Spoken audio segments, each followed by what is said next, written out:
Ndugu zangu Waislamu, naomba unitegee sikio vizuri uweze kunisikia maneno haya au ukumbusho huu ambao nataka wewe kukupatia leo hii.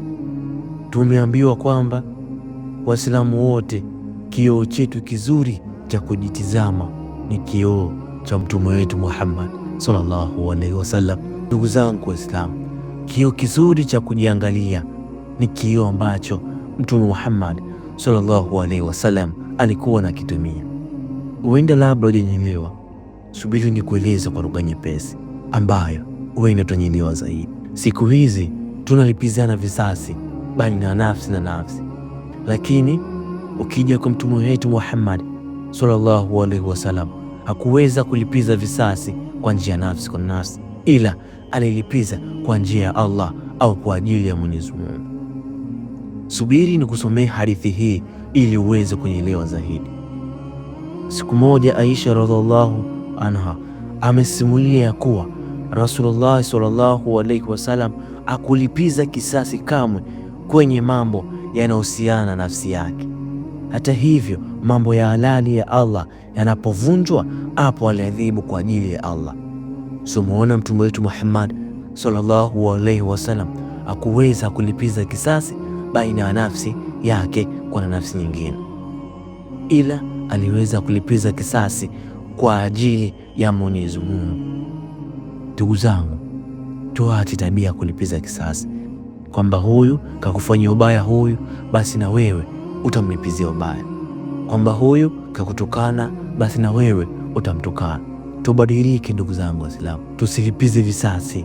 Visasi ni vibaya.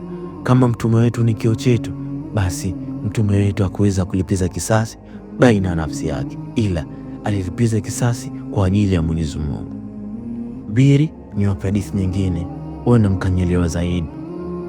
Siku moja Udhaifa radhiallahu anhu amesimulia kuwa Rasulullah sallallahu alaihi wasallam amesema, msiwe wenye vigeugeu na kuanza kusema kama wengine watatufanyia wema na sisi tutawafanyia wema, na kama watatufanyia ubaya nasi tutawafanyia ubaya, lakini zoesheni nafsi zenu kuwafanyia wema na msifanye ubaya kama watafanya ubaya. Jamani, ndugu zangu Waislamu, emtizama busara, tuzama hekima ya mtume wetu Muhammad sallallahu alaihi wasallam ambaye ndio kioo chetu sisi.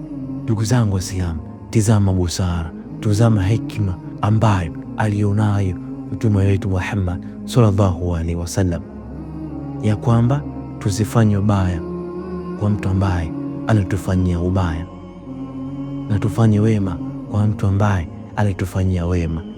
Ndugu zangu, tubadilikeni, tusilipize visasi kwamba huyu kakufanyia ubaya basi na wewe lazima umlipizie ubaya, ila lipiza ubaya kwa wema.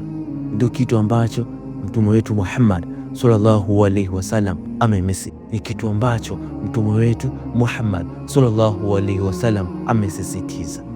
Ni mimi kijana wenu Muhammad Msewa.